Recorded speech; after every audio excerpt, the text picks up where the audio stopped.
That's my baby. I'm dying. That's my baby. We're going at it at 110%. I just want 5 minutes of happiness, please. Just give me 5 minutes. And they scored! They did it! Left. I think I need to find a better mic. Hey guys, the mic is great. I'm short. I'm writing solo this Friday, but welcome to Spittin' Fire, another episode with just me today. Dustin is out personal training. He is starting his new journey as a personal trainer. He will come on as much as he possibly can, but I really want him to get to work. So I'm really excited for him. Guys, I am excited about our two guests. I'm not going to tell you anything yet, but I do have a special read. I have a couple of sponsor things to plug in today's show. I want to talk about, oh boy, here we go. We're going to talk about balls and scaping. Woohoo! Check it. Get 20% off and free shipping with the code A2D at manscaped.com. Unlock your confidence and always use the right tools for the job with Manscaped. You know what that is, guys. Ladies, get your man some Manscaped stuff.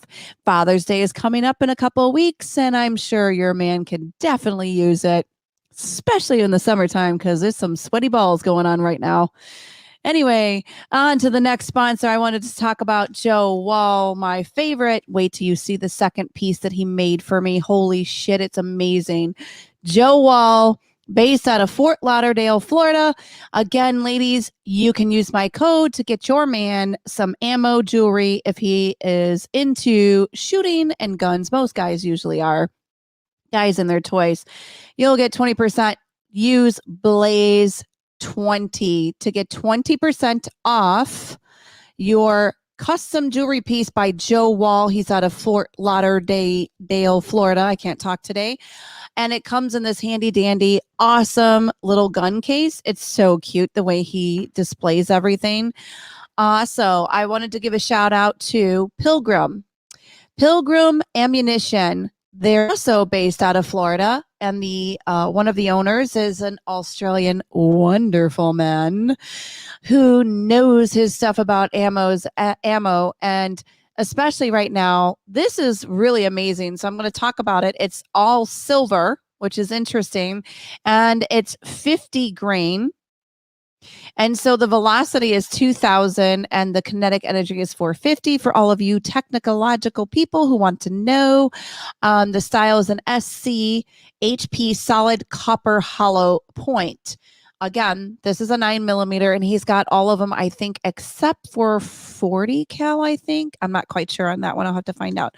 Also, wanted to let you know about Pioneer Project Management out of Summit, Illinois, for all of your home repair needs and insurance claims, storm damage. We do it all. The roof, siding, and gutters, and remodeling. Hello. Check them out, you guys. I'll go ahead and put a post up about Pioneer Project Management. Also, I want to give a shout out to this organization who is amazing. They sent me so many copies of the United States Constitution and Declaration of Independence, the Bill of Rights Institute. Thank you for sending thousands of these for me to pass out to remind people what the Constitution is and what their rights are. So make sure you hit me up and I'll send you a copy of this, you guys. Okay. So I want to thank the mybreed.org for sending me a little booklet. You can actually carry this with you. It has quotes from the different presidents from the past, and it's very helpful to refresh yourself on the Constitution. This is always in handy. This is in my to-go bag. So if you guys have your go bags prepared, this is the best item to have in there besides all the other fun stuff. Okay, guys, I have my first guest who is coming on. He's got such an impeccable story. I think Steve and I interviewed him some time ago when we were on the Cage Side show. And so I'm really excited to catch up with Bobo. And well, Steve, you can bring him on. Hi, Bobo. How are you? Hey. I just love I'm that. blessed, ma'am. How are you? I am fantastic with your Southern twang. Where are you from? I'm originally from Mobile, Alabama, but Okay. I've relocated over to McLean, Mississippi now. Oh, you're in Mississippi, so you get all the Yeah, bird, crawfish and seafood and all the yum yums. I lived in all Memphis, of it. Yes, Tennessee, ma'am. and Yes, ma'am. we were like really close to, I think, Mississippi. I don't know. There's something, the really beautiful bridge that lights up in Memphis. I don't know. I think it connects to Mississippi. I'm not sure. I can't remember. I was young. So my dad moved there some time ago, and my mom's family is actually from Tennessee. And of course, they all want me to move down south. And, I'm really thinking about it considering the fact Illinois has got some crazy stuff going on right now. And I'm a firearms instructor. So they just passed a bill last Saturday at 1:30 in the morning when everybody was sleeping, which makes it a little bit more difficult for those who want to exercise their 2A rights, the Second Amendment rights. And you guys got to follow along in Illinois if you live here. But Bobo, how is it? How are you? I'm blessed. Just blessed, living one day at a time, trying to make it. How about yourself? I am fantastic. I have been fanatically going crazy this week. My daughter just graduated high school, so thank God for that. I did 3 times the charm. I got everybody to graduate. So Awesome. I'm preparing for her graduation party, which is this Sunday. And I was telling Steve I took some water pills to kind of dehydrate myself so I can fit into my dress perfectly for Sunday. And I was not prepared to have to pee every 30 minutes. So I might have to pee during this time. But I am so grateful to have you on. You have quite the story. And oh my gosh, let me see. I have to read this real quick. I have to read this. Let me find it.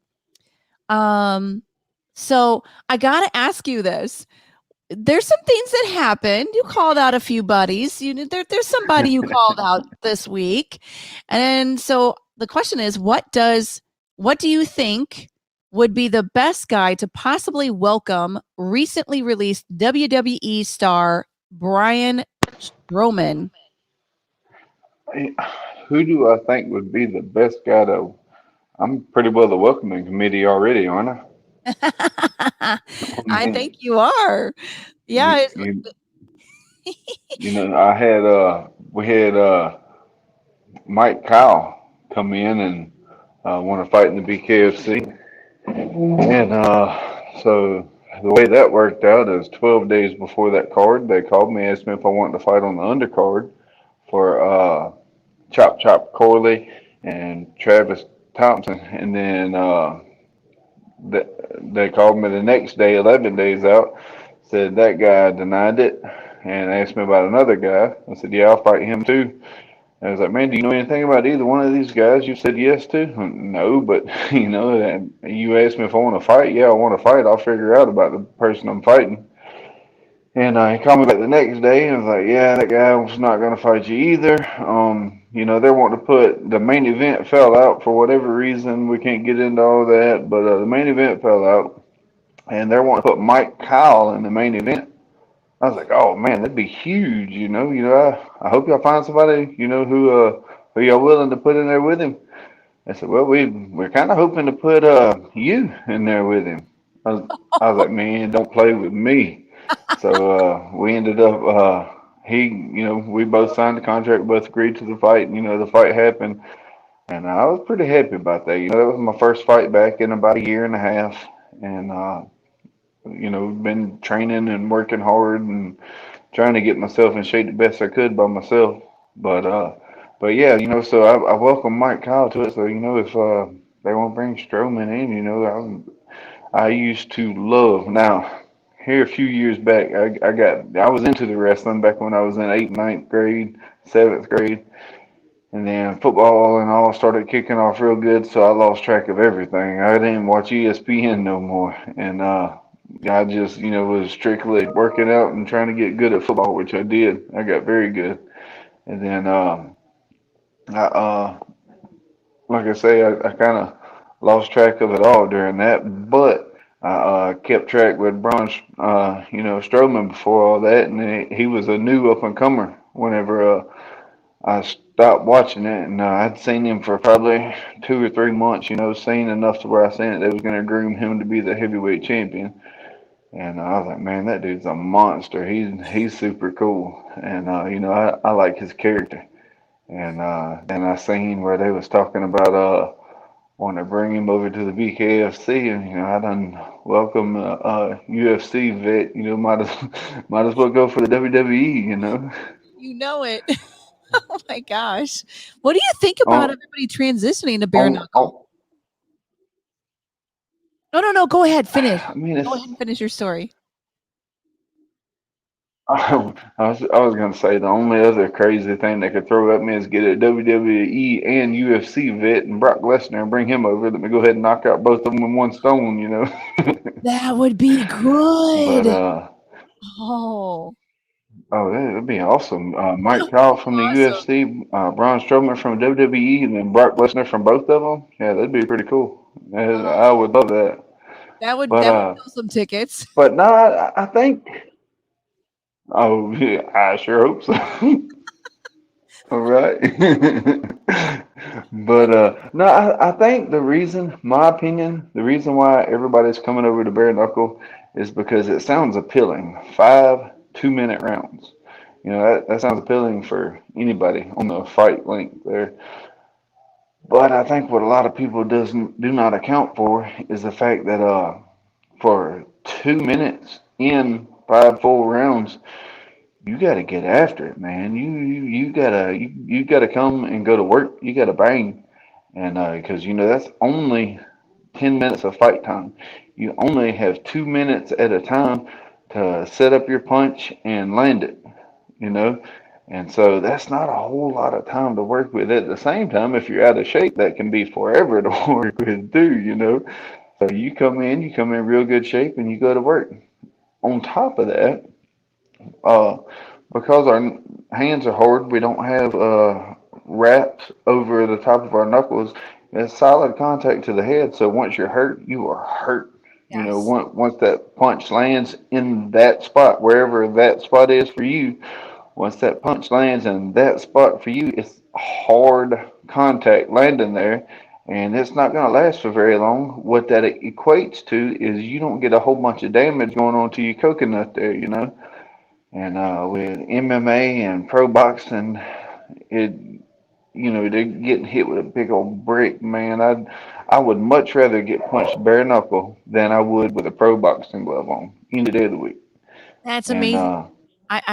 I've talked to a couple of specialists who specialize in concussions, and they said the same thing. It's better. oh yeah, Bare knuckle boxing is better than MMA gloves or boxing gloves. I agree with your statement. I've fought MMA, I think 3 fights, and I've fought professional boxing. I was 10-6 as a pro boxer, and I'm gonna tell you this. I've been rocked in a pro boxing match. I got beat so bad in a pro boxing match one time that I could feel I could do my head like this and feel my brain swishing around inside my head like it was a snow globe, and that lasted for about 4 months, 4.5 months. Wow. That I can't ever say I've ever felt that way, but wow, that is an intense feeling to feel. Oh, that is crazy. I couldn't imagine that. Look, you know how you spin around, and when you Yes. spin around in circles, they say you spin 10 circles real fast as hard as you can, and the dizzy you get off of it. I could get that same amount of dizziness just by going. I could do that real quick, and I'd get that same amount of dizziness as if I just spun 10 circles around. Oh And my. that's how shook up I was at the time, I reckon. That's a good analogy on how to describe that. I wouldn't be able to describe that, but that is crazy. And that lasted how long did that last for? About 4 months, I reckon. Did you have And to constantly go get checked and scanned, or how did that work with doctors? Yeah, I went on my own. I went and got scans to protect myself. But my scans come back. They had a mark here, a mark there, whatever, and I give it a few months, and there in a few months everything cleared up. Concussions are a scary thing, bro. Scary It's thing. it's very Yes, scary. sir. Because it's one of the things that like you don't really know what is done to a person until after they're dead, and you can actually like pull it out of the skull and actually take a look at it and be like, wow. Yes. Right. Like It- it to the point where you're starting to see where like we've seen over the last 10 15 years NFL players who are having mental health issues because of continual concussions and multiple concussions on top of that, and making sure that their head's intact. I mean, the There junior was a Seau. I wrestler. think the junior Seau story is probably one of the craziest ones. Like the dude tried to kill himself like 3 or 4 different times unsuccessfully until finally it was, and they basically said he had a brain of an Alzheimer's patient. So like it's definitely something to worry about. Within the past 5 years, seeing what happened to Tim Hegg up in Calgary. That's scary stuff too. Obviously you're sitting there saying you're going back and forth from MMA and boxing. It's exactly what happened to him. It's one of these things like it's fun to dabble and stuff like that, but you got to make sure the matchup's right. You're right as far as your training goes. Your body's right. Everything like that. Like people, I think, downplay that aspect of it. I know a lot of people are being really hard on both Clarissa Shields and Amanda Serrano right now as being world champion boxers trying to make it at MMA. They're trying to master the hardest part of it now. I mean, and some people say, mastering the hands is hard enough itself, but it's what everyone, you hear what people say when they talk. That's why people go to other sports, just because MMA is so hard, because there's so many different levels to where you have to learn and kind of be, the best in the world. And I think the fact that where you see the kind of expectations you see on some of these athletes that cross over, like to sit there and think that a world champion boxer is gonna be a jiu-jitsu world champion or an Olympic level wrestler is out of control. But to sit there and think that I'm not the one to sit there and think it's an insult either way we look at it. If the world champion MMA fighter is going to boxing or vice versa, I just think it's an avenue for all these athletes for at the end of the day, if you guys are being taken care of, whatever opportunities you guys decide to take is where it goes. I'm just more intrigued to see where things go. You're under BKFC. Obviously, they made a big press release. They want these recently released WWE guys. You talk some matchup there that would be real fun. I mean, isn't that the goal, is to kind of have things like that? And then you even see like other promotions that are coming out. We've even within the past few weeks, even here on Rachael show, having some of these guys from overseas are putting together a promotion, Ragnarok. I believe Ken Shamrock should be reinstituting Valor BKFC. You're having tryouts everywhere. I really don't think it should be delegated to former MMA fighters or boxer, whoever. I just think whatever the opportunity is, wherever the star is, get down, then you can get down. That's all. I mean, Sure. that's all everybody want to see. Get down. I mean, Well, we just a lot of it has to do with right here. Yeah, a lot of it's got to do with your heart. Is that man hollow in the chest, or you got a chest full of heart? And but at the same time, you can take a fighter who is nothing but heart, put him in there, and get him hurt real bad. So you got to have a whole bunch of heart, and you got to have some skill too. You got to have can't be all some dog. skill to get in there and do it. You can't be all dog. Right. But you do got to have that dog with you though. Oh, absolutely. Sometimes it's nice to have that dog in your camp. You not be that dog. You have make sure he rubs a little bit of that dog off on you, and you be all right. as long as you Exactly. as long as you're doing whatever you can do to sharpen your skills, it's what you want at the end of the day. You know who I would like to see in Yes. bare knuckle? What's up? Rampage. Who's that? Grit and Rampage Jackson. I'd love to see him doing bare knuckle. If you really think about it, that dude was really made to kind of be in that sport. I don't know what it is. If he's just quite done with fighting, because that was his biggest problem when he was in MMA. His biggest complaints, man, dudes just want to hump me. Hold on. That was Quentin's thing. He's like, they just want to hump my legs, man. They don't want to fight with me. Yeah, right. But two guys that I would love to see in their prime in BKFC. The first one would be Chuck Liddell. I would have loved to seen Chuck Liddell in the BKFC in his prime. The other one, you can call his prime what you want to or say what you want to about him, but I would have loved to seen old Roy Big Country Nelson in the BKFC. Yes. That would have been Yes. been a showstopper right there. Yeah, that would have required a super heavyweight division, that's for sure. Because you know, in his prime, he wasn't. You know, it took him a while to get down to where he had to be. They had to make fights for him for quite some time. So yeah, he would be a fun one. I mean, that would be awesome to watch. I would totally tune in for. Oh yeah, without a doubt. That I really would. that dude's got a steel beard. He can take a punch and he can give them too. Yes, he can. And we're already starting to see some of these guys that are crossing over. Vitor Belfort has his boxing match that's coming up. You know, rumors he's trying to make it his way over here. I mean, Frank Mir, he just had a boxing match. Memory serves me, he's trying to get in there too. Those and Frank's the one. He's just I always loved him, but it's one of these things like. You respect his boxing game, and obviously, stop being one of the first guys to stop Minotauro Nogueira is no thing to kind of take away from somebody.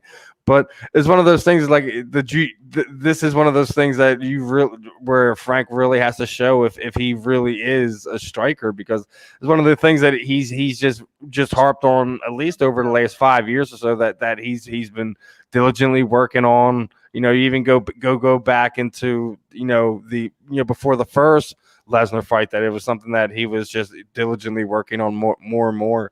We've seen it develop.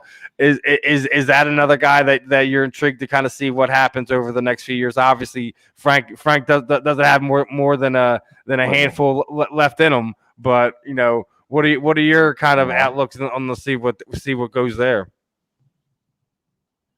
Man, look, I'm gonna be honest with you. I don't care. I gotta be honest with you.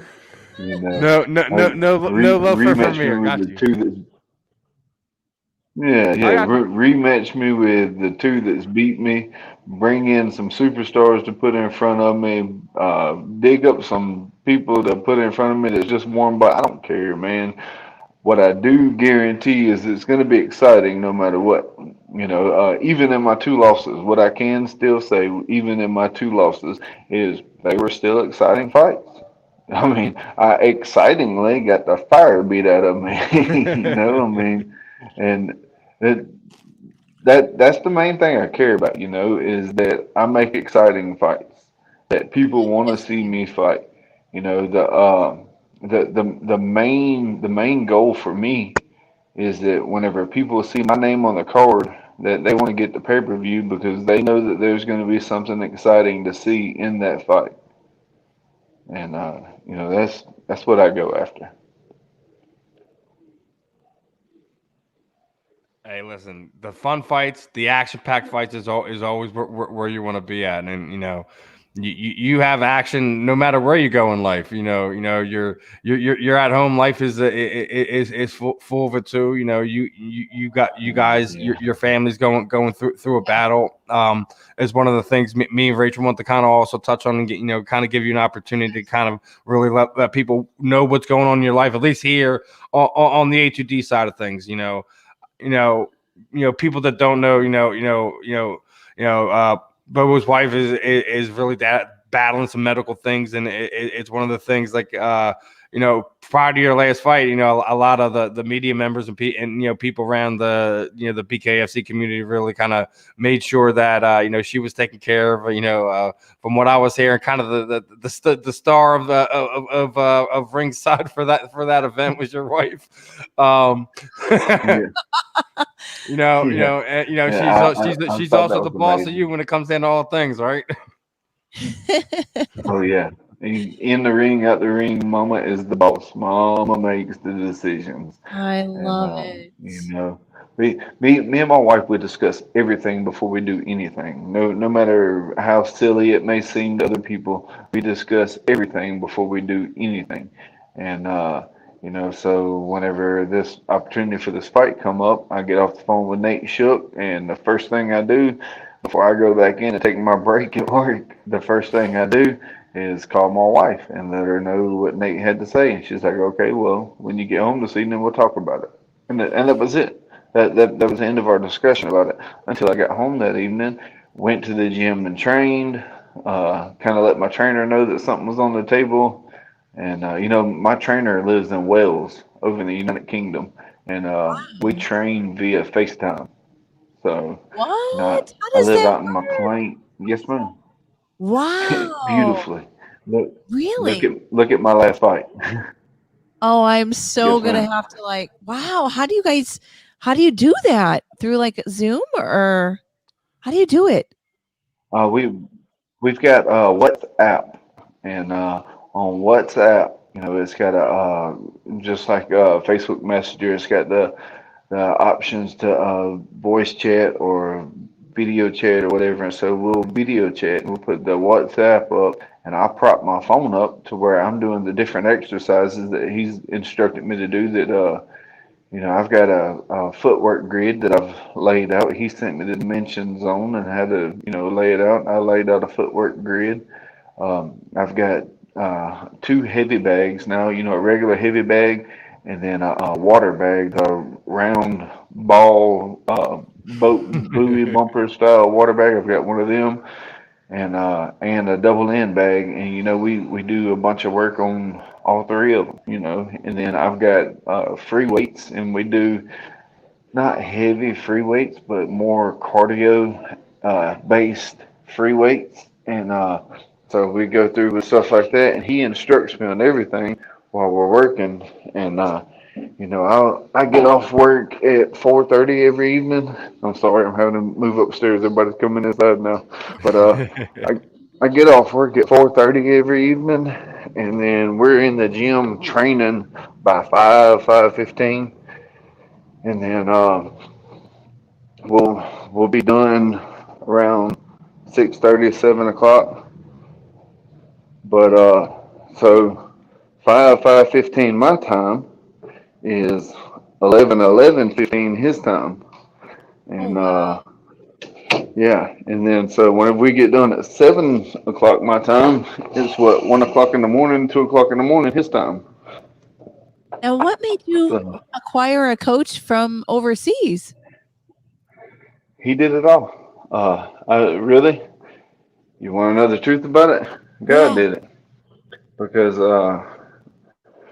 look at my look at my two fights in a row, my two losses in a row. Don't just look at the fact that I got my head beat in. I mean, anybody can see that. But look at the way I fought. Even go back to Mike Kyle. Look at how I fought during the Mike Kyle fight. Then go to the Zach Kalmas fight and look at the way that I fought in that fight, the way my movement was, the way my punches were. Everything was way, way better, way more crisp and clean and different.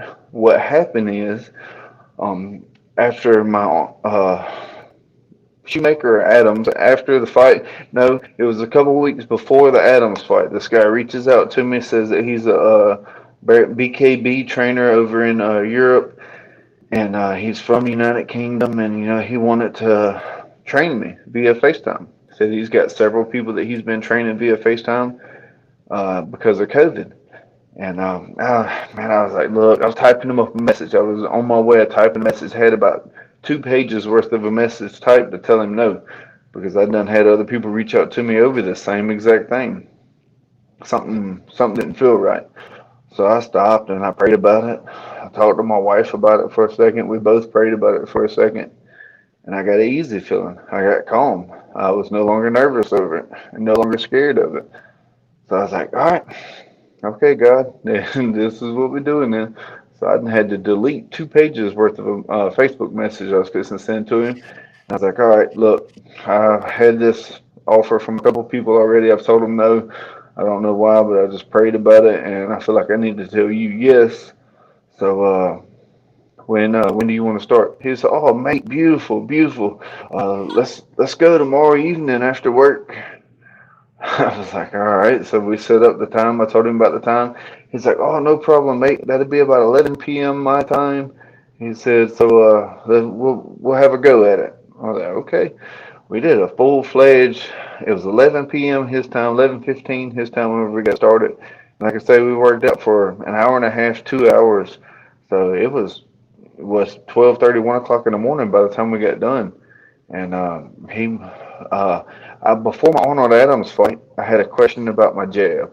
So I was throwing my jab like this with my elbow coming up. And I was thinking if I could throw my jab like this with my elbow coming straight up instead of out, it would be more efficient, being able to throw it straight in. They wouldn't be able to see it. It'd be quicker, and I'd be able to throw it quicker. Well, I couldn't figure out how to do it because my hand would land with just these 2 knuckles. It'd land like that. And then he showed me something, and then I was able to make my hand land flat. And I couldn't figure it out for the life of me before the Arnold Adams fight. We get it, and that was a big question. That was something that I was really, really, really concerned about, is trying to figure that jab out. And I don't know why, but that's what I wanted to do.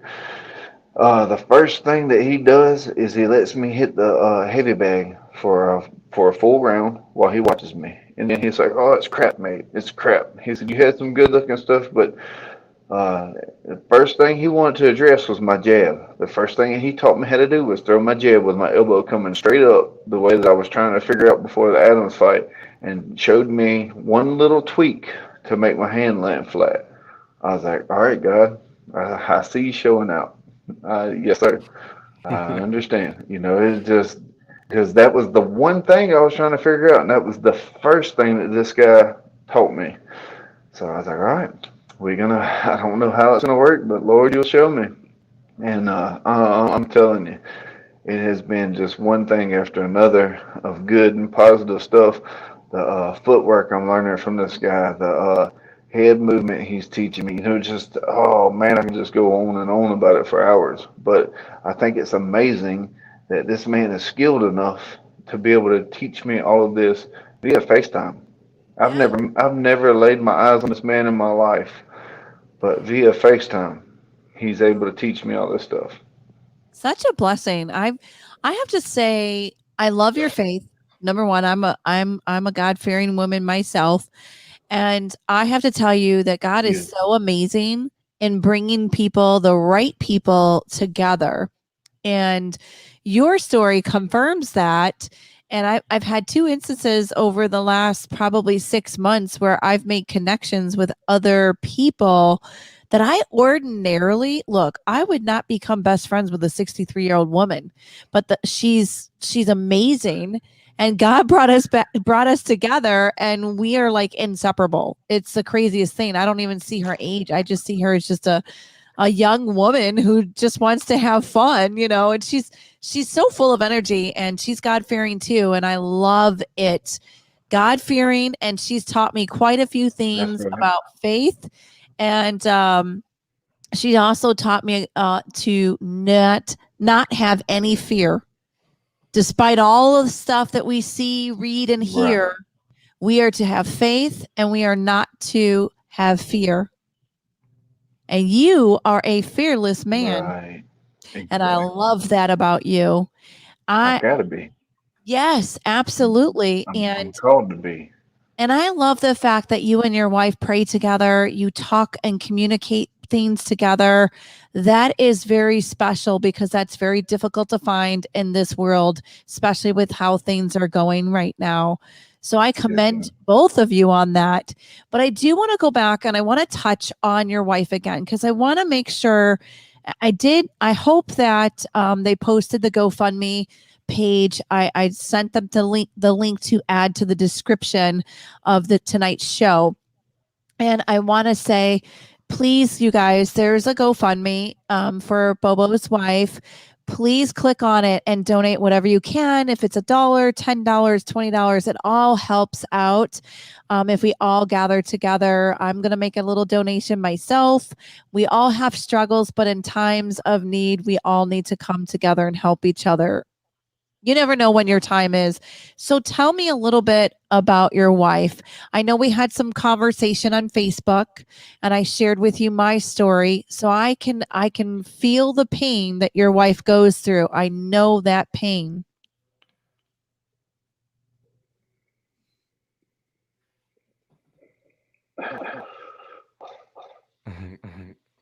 Uh-oh, I didn't mean to choke you up. I'm so Hey, sorry. he's talking about his wife, man. I know how it goes. You know, you talk about family. It hits you here no matter what, regardless if it's something you're current. My mascara's gonna run.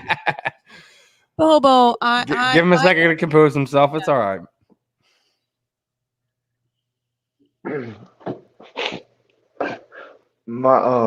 My wife has 11 different diseases that they know of. There is still something major underlying, and they don't know what it is. They don't know where to look for it at. They've tested her for lupus and I mean countless other things, and they can't find this last piece to the puzzle that allegedly is going to be able to help them uh, treat her more efficiently. But and she's been to the Mayo Clinic over in Jacksonville, Florida, and their official answer to her, what they told her officially was, "We just don't know." That's what they told her.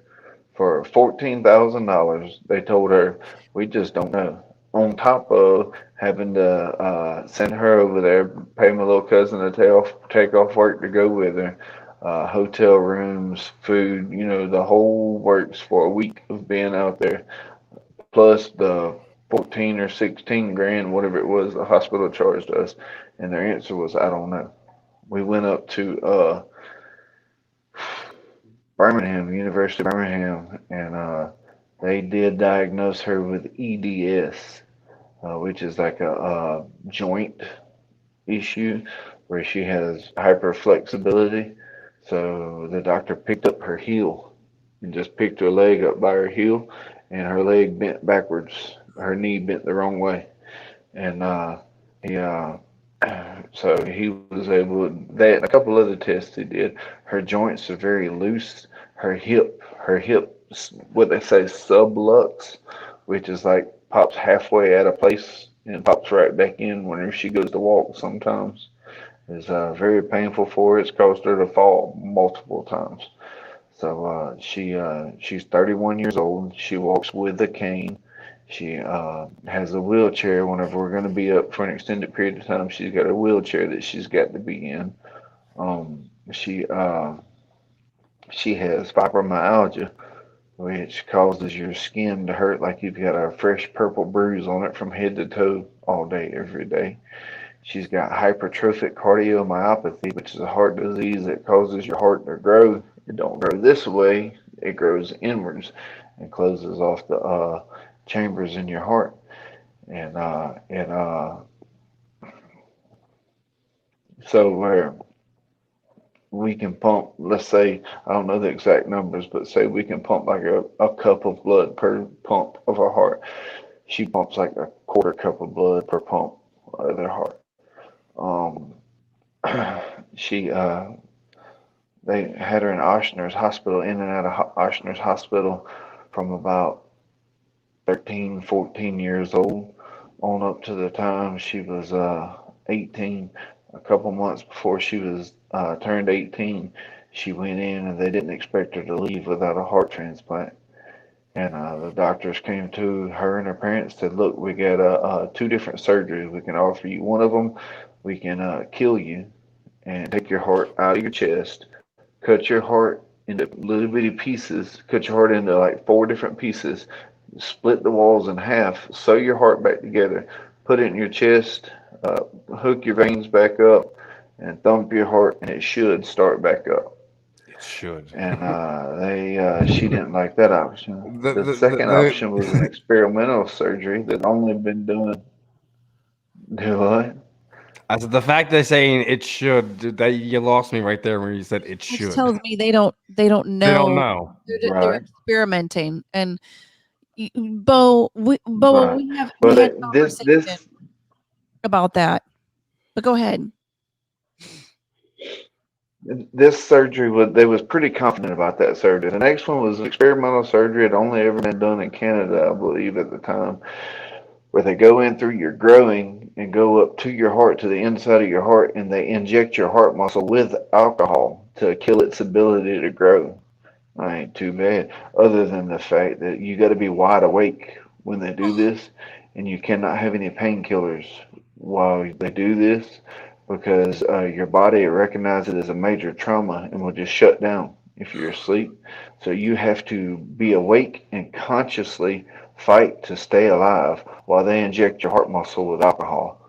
Uh, there's been grown men before her. There was grown men that tapped out and told them to stop before the surgery was done, and they didn't make it but months. And she said it was the worst pain she ever experienced in her life. That's what it took for her to stay alive again. She'd just have to go on. And so it's just the by far the worst thing she's ever been through. She said. Well, anyhow, they fought to keep her alive till she turned 18. She chose to go with that surgery. They fought to keep her alive till she turned 18. She went through with the surgery, had it, and thank God it was successful. And she was okay for years. She still got limitations, restrictions. She still has to drink twice as much water as what a normal person does because the specific heart disease that she has causes her body to dehydrate and flush nutrients out of her body. So she's got to eat like the salt, beer salt. She eats beer salt. Lemon lime is her favorite.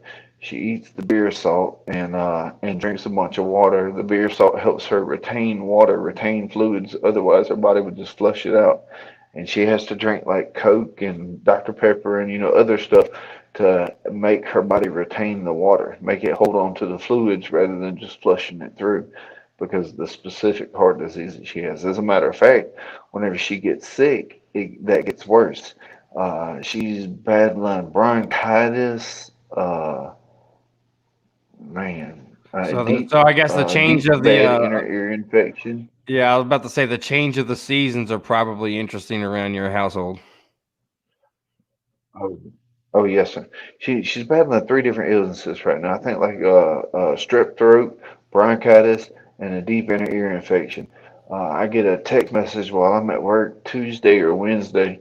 They was on their way to the emergency room to get her some IV because she was starting to cramp up real bad because she was dehydrated.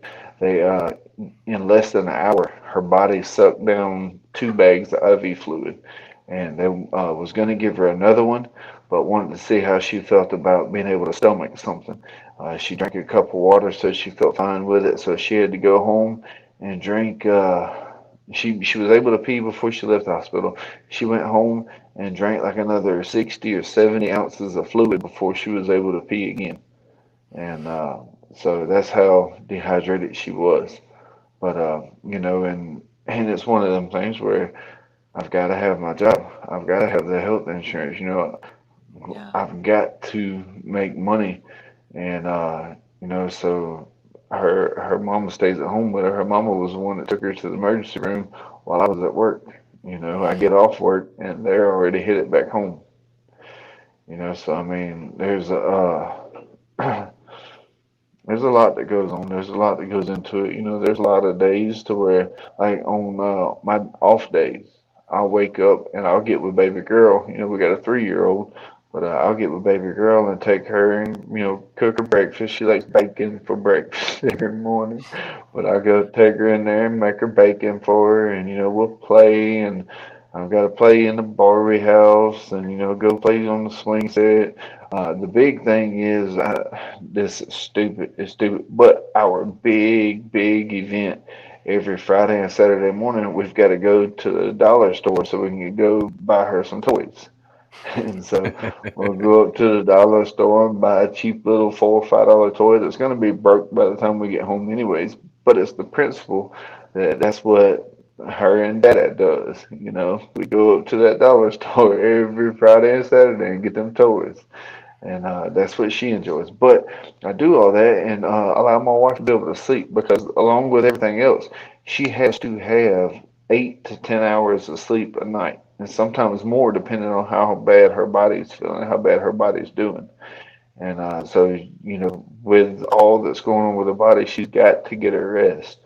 So, I wake up at 5 o'clock every morning, 5:15 every morning, anyways, to go to work. So me sleeping in 7:30, 8 o'clock when baby girl gets up, that's sleeping in for me anyways.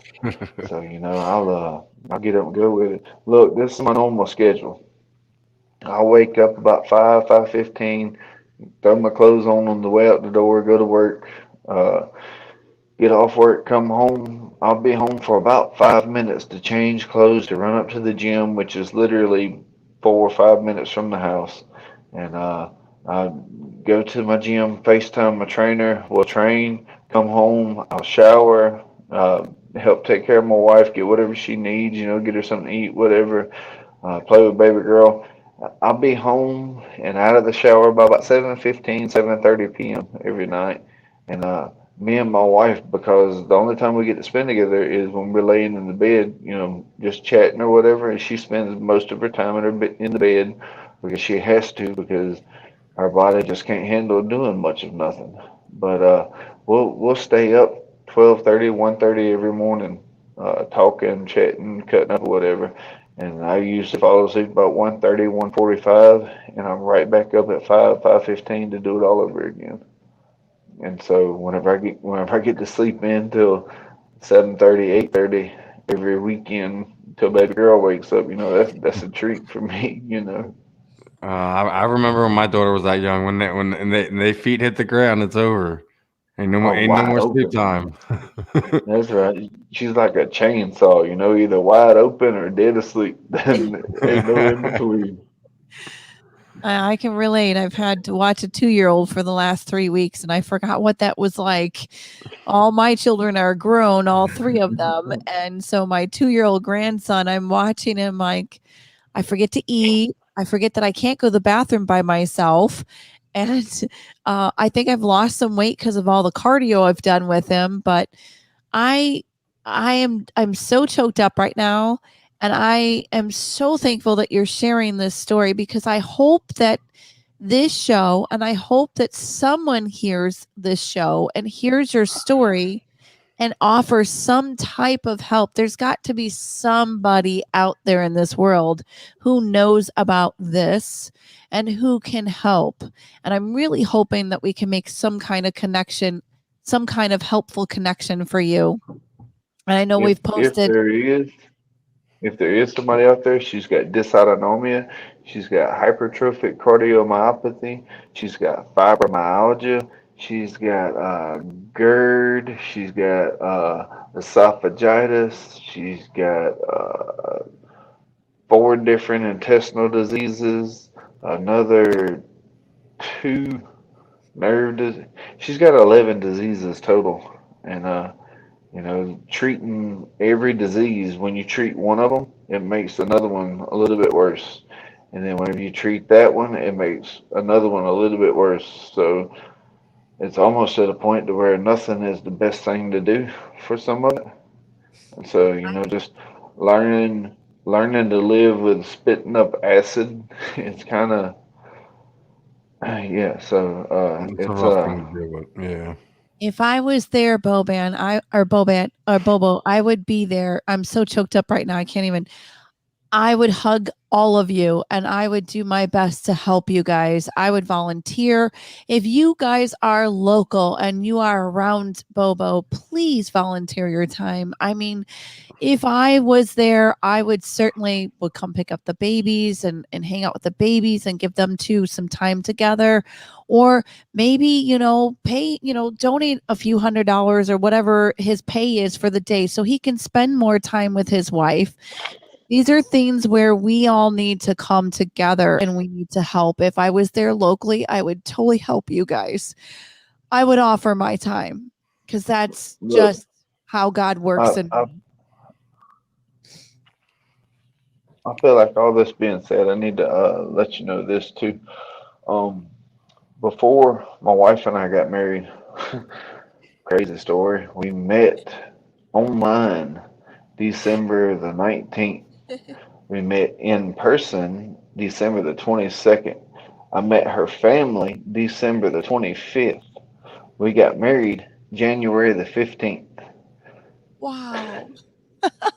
So yeah, so everything happened pretty quick. I guess like they say, when you know. But before we got married, in that 3 weeks that we knew each other, she told me, she said, "Look, I need to know something. Is fighting? Or are you done with fighting? Are you gonna fight again? Or how you?" I mean, I hadn't thought about it, but I mean, whatever. If opportunity arises. She said, that's not going to work for me. She said, because if we're going to be married, I'm not going to be married to a fighter. If we're going to be married, I need for you to be done fighting. Easy. No problem there, babe. I'm completely done fighting. I'll never fight again. Somebody had to slap me in my mouth and go to slap you too to get me to fight again. That's just how I feel about it. So fast forward about a year, and we're both sitting in church, and God lays it on my heart that I need to be fighting. I forget what the sermon was about. I couldn't tell you a word that the pastor said, other than I'm pretty sure he said amen and hallelujah. Outside of that, I can't tell you a word that the man said. You know, but it was laid on my heart that I need to be fighting again because our youth need good role models. And, we're kind of look at a lot of these people that are in these uh, positions with all the spotlight on them or whatever. Look at what they're doing, and that's not really something you want your kid to grow up to do, or something you want your child doing. Period. So it was laid on my heart that I needed to start fighting and be a role model for our kids, and that through my obedience, then good would come to me and my family. And that's just kind of, I was like, God, I hear you, but this woman sitting here next to me, I promised her before we got married that I wouldn't be fighting anymore. Look, I can't make this up. It was less than 2 minutes later, she nudges me, gives me that little, come here. I leaned down to her, and she said, I don't know why, but God's telling me right now God's telling me that you need to be fighting. And I don't like it, but that's what God's telling me. I lost it. I started doing. I'm sitting here in church, in the middle of the sermon, hitting and bouncing because I'm trying to keep from crying so hard. And she was trying to nudge me and get me to talk to her. I just give her the hand. Hold on. We get in the truck. Y'all got to understand mine and my wife's relationship. I'm Porky the pig and she's the fat cow. That's our pet names for each other. It don't matter who we're in front of. That's what we call each other. I mean, it's just we got a best friend kind of relationship, legitimately. But anyhow, we get in the car and she's leaned up like this, looking dead at me on the center console, leaned up looking dead at me. I glance over at her and go back to driving. I glance over at her and go back to driving. She said, well, what? Are we just not going to talk about it? Yeah, I don't forget. I've been hitting the hit a bunch. I don't forget. Not going to talk about what? You crying? Out of all the things to bring up. Yeah, and all the things you want to talk about. What, baby? Talk. I said, before you nudged me and told me to lean down to you, I promise to you it was within 2 minutes, like 120 literal seconds. God had just told me, it was just laid on my heart that I need to be fighting again. And the reason why I need to be fighting is for our youth, be a good positive role model for our youth and, our young adults, and let them know that there's more to life than just partying and drugs and beating up your significant other, and all this other jazz. And I was like, it was all laid on my heart. It was like a quick flash snapshot all at one time. And I was I was told that my obedience would be rewarded. She started nodding her head and she started crying. And she said, well, it was laid on my heart. And I said, nope, no, God. You're talking about the wrong man. You ain't talking about my husband. That ain't him no more. And she was letting it was showed to her real quickly that through my obedience, through our obedience, that something good's gonna come of it. That she'll get better from it. And within a week, I don't remember now. It's been a while ago. Within a week or two of that, I had a dream that I was getting ready for the title fight, and it wasn't a title fight. It was a fight, a big fight, and there was a whole bunch of eyes on us. And I had grown, I had a bunch of popularity, and that, all kind of people knew who I was, and people were buying the pay-per-view because I was fighting somebody. I don't remember who it was I was fighting, but I was fighting a big name, and there was a whole bunch of popularity, and a whole bunch of eyes on it, and people were all looking at it and everything, and my wife was on her deathbed. In my dream, she was on her deathbed, like in ICU, not looking like she was gonna come out of it. And I I kept on being told by multiple pastors, just random pastors, calling me like preachers I didn't even know from places I'd never heard of in my dream, calling me and telling me, "You've got to fight. You've got to fight. You've got to keep going. God will reward your obedience." And that was all it was about in my dream. And then so I went and I fought, and as soon as the fight was over with, I was standing in the ring with my hand held in the air, and I was talking to my wife on the phone, and she was okay. She had she had walked she had woken up and walked out of the ICU on her own power and was on her way to Biloxi to come watch, come be with me after the fight. And I don't look. I had that dream, and she was shown something very similar in that church service. So I don't know what's going to happen. I'm not telling you that exactly is what's going to happen. I don't know, but I do know that the both of us was shown the same thing, and so out of obedience, all I can do is keep going. What we do know is that we're not allowed to say no to a fight. No matter what, we can't say no to a fight. That's why on 9, 10 days notice, 11 days away from the fight in Tampa, I slip and I fall and I break my tailbone. 9 days out from the fight, I get off for the fight with Mike Kyle. I take the fight and go down there and win. Uh, Wow.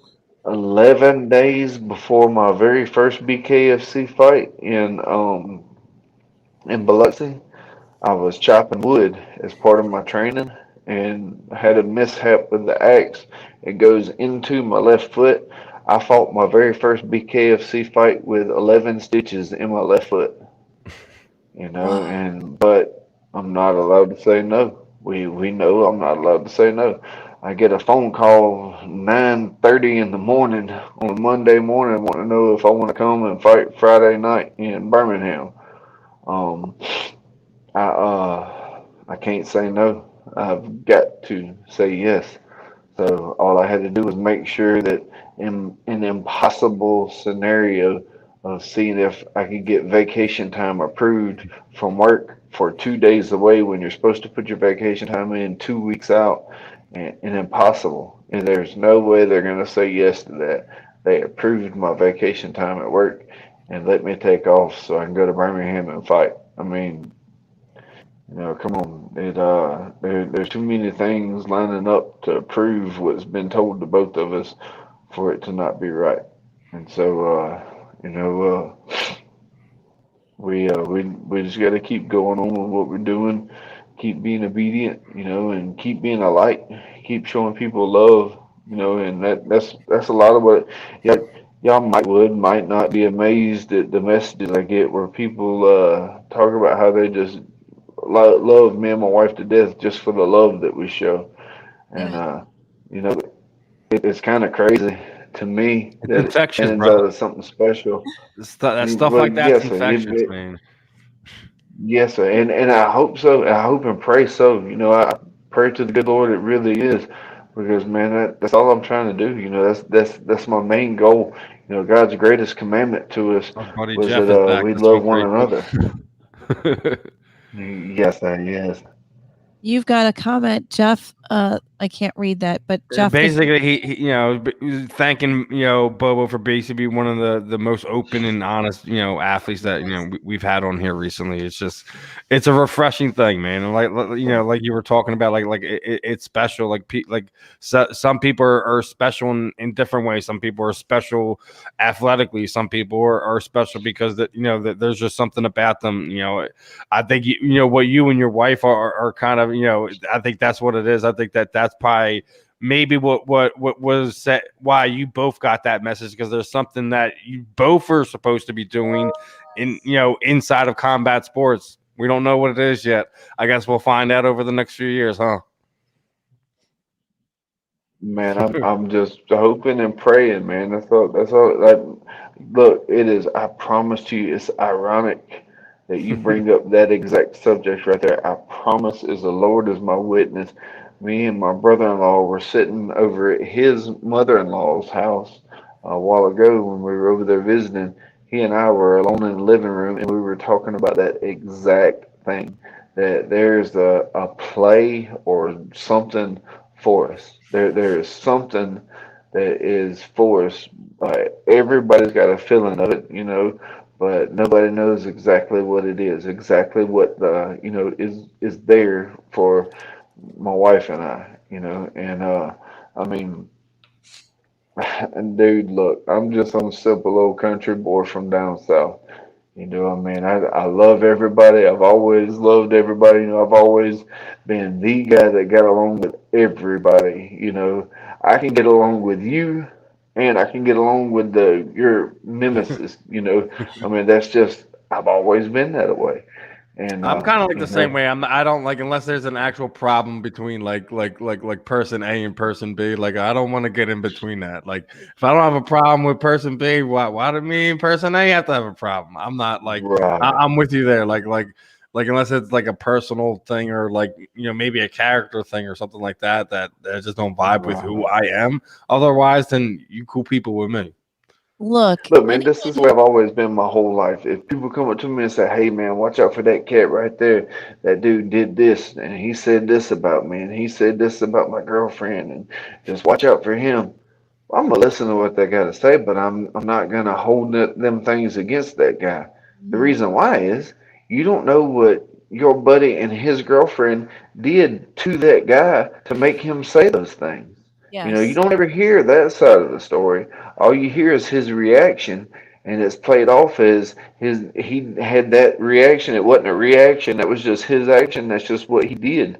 You don't ever hear both sides of the story. So I always take everything, and I listen to it, because sometimes people, just telling you, being kind hearted, and they're just telling you how someone really is.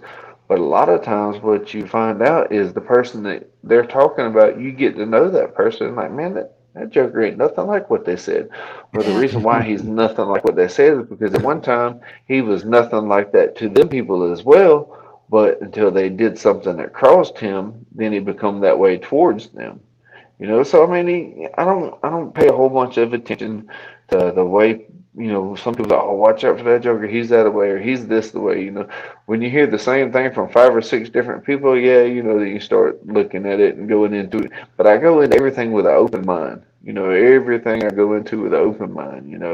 And it could be this way, but odds are it's probably not. And so, I just that, and you love everybody, man. You show everybody love, treat everybody equal. I treat everybody as my equal. As far as I'm concerned, everybody is my equal, man. I ain't no better than nobody. I'm I'm with just you some on that old one dumb too. old country boy from down south. Hey, Yeah, well, you caught a Exactly. baby gator. I yeah, think I was it about to looked say like a that. Yeah. baby gator, and I assume you let that little guy go. But how cute was that? Was that while you were at work? But did I post that? No, Uh, no, you shared it. I think you shared it with me when we set up the interview. Me and you were talking, and I shared it with Rachel because I I was like, hold on, here's her guest, and she's like, wait, is that a gate? She's like, is that a baby? Oh, I want one. You better tell him to send me one know, now. like I want one. I'm not the cat lady. I'm the lizard lady. I have 4 lizards. Yes. So I was like, oh, I got a gator. I want one. I was at work. Oh wow. I was at work, and the guys was like, some of the contractors was like, man, there's a gator right down there. I grew up catching gators and water Oh, moccasins and rattlesnakes and rat snakes and whatever. If it was freaking raccoons and possums, I grew up doing all that stuff. It was just I love doing that stuff. Well, anyhow, they showed me where the gator was, and I was like, let's get him. So I got a piece of pipe and a piece of rope, and made a noose, and I he come out his little hole and in the water, floated up. I put the noose around his neck and cinched him, pulled him up, closed his mouth, put some electrical tape around his mouth. I took him up to safety, to the safety department, and turned him into them, little 3 foot long gator. And they took him down the road and relocated him. So wow. Look at but that. I mean, yeah, yeah, that I'm sure your coworkers were shocked. Like, what? Did you just do that? a little bit, but not hugely, because man, we're out here in the country. We live in the country. We actually the guy that I was working with, he was telling me stories about how he's caught 2 or 3 baby gators, within the last couple of years, the same size and maybe a little bit smaller and one a little bit bigger, and he goes frog hunting. You hear a lot of people doing frog gigging, right? Yeah. No, ma'am. This baby gets on the boat. He's got the spotlight up on the front of the boat. Whenever it gets close, he gives a spotlight to his boy, and he dives in and gets the frog with his hands and throws him in the ice chest. We're talking like frogs. Gosh. Oh, that's amazing. Yes, ma'am. Big ones. Wow. I miss the South. I really do. Now see about the gator Yeah, story. I would have been a little nervous about mama or daddy being close by and their baby. So I don't know how that works. Do they desert their babies not after their babies are like that size? after a certain size. What the certain size is, I'm not I'm not certain about that. But this one was about 3 foot long, so it was no longer baby gator hung on to mama gator, Wow. but Okay. and it was in a ditch. The culvert, wasn't like a piece of 12-inch pipe, so it's not like a mama gator could have got down in the pipe where he was at anyways. And what happened is we'd received a lot of rain down here, and there was the ditches. Every time it rains real big, like what it has been doing around here, gators make their way into the paper mill where I work at. And sometimes they'll have to call in the game warden to come and get them and remove them. And on a very rare occasion, there'll be a crazy sapsucker like myself go in there and catch a gator, tape his mouth shut, take him up there, turn him into security, and security like, oh, okay, well, just throw him in the back of the truck. We'll take him down the road, And so I mean, it's really as crazy as it sounds. It's really no big deal, I mean, just something that happens sometimes. That's amazing. That's amazing. Bobo, I know that we are reaching our time. I don't know. Is our second guest in, Steve? Just send him a message. I didn't see him in the back. He's Okay, 'cause active if though. he's not, So. then we'll just keep if Well, Bo. yeah, I would just we're a little, like 10, 20 minutes over what we normally go. But if you I'm want to like get ready to saying, if you want to get ready to let him go, so we can I'll and he message can be around. with his family. Oh yeah, Hey, I'm good. Whatever we can do that. Look, I'm from down south. All right, I can sit here and talk to you and tell you stories and give you Love stuff it. to go whoa all night long. Look, But see, here's a that's funny the one thing. for you, That's real when quick. I try that's to when end. you and wifey should sit down and start doing your own Yes. type of podcast and start telling your I'm stories and getting your story out I'm Man, there. we've going had to. this many people tell us that. Look, real quick, tell you this one real quick before I go. about 60. Whenever You can teach men how to love their wives appropriately, just like my pastor honestly, discussed about that in church. we I used to play co-ed softball, and there was about 3 or 4 teams that we hung out with at the park, and all the wives would tell all the husbands, "You're going to spend the weekend with Bobo, and he's going to teach you something." And I mean, that was kind of like a running joke, I guess. I don't know, but maybe they were serious. Hey, look, real quick. My whenever I was 3, my father left my mother and me and my little sister and run from us and went to Dothan, Alabama. And then we was living with his parents. His daddy had a major heart attack, and he had to move all of us to Dothan with him. And then he goes from partying cheating scumbag, he decided to start being a preacher man. So he went to Bible college in Florida, down there close to Dothan, and become a preacher man for a while.